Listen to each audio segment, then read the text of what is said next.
સુરતની ભેસ્તાન પોલીસે ચોરીના મોબાઈલ સાથે રેઢા ચોરને ઝડપી પાડી તેની પાસેથી બાઇક પણ કબજે કરી હતી.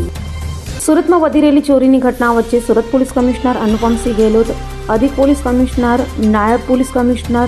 અને મદદનીશ પોલીસ કમિશનરની સૂચનાને લઈ પીઆઈ દેસાઈની ટીમ પીએસઆઈ એસબી ચૌધરીના માર્ગદર્શન હેઠળ પેટ્રોલિંગમાં હતી ત્યારે એએસઆઈ રીતેશભાઈ તથા હેડ કોન્સ્ટેબલ જીતભાઈ અને પોલીસ કોન્સ્ટેબલ મનમીતભાઈ તથા ગુજન કુમારને મળેલી બાતમીના આધારે સચિન પોલીસ મથકમાં નોંધાયેલા ઘરફોડ ચોરીના ગુનામાં નાસ્તા ફરતા યુસુફ યાકુબ શેખને ઊંચા રસ્તા પાસેથી ઝડપી પાડી તેની પાસેથી ચોરાયેલા 2 મોબાઈલ ફોન તથા એક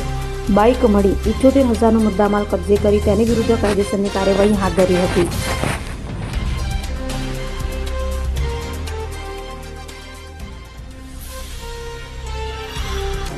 અભય થઈને નિષ્પક્ષતાથી નિરપેક્ષ રીતે વાસ્તવિકતાનો અરીસો રૂપી સચોટ માહિતી લાવતો સત્યની સાથે અભય ટાઈમ્સ.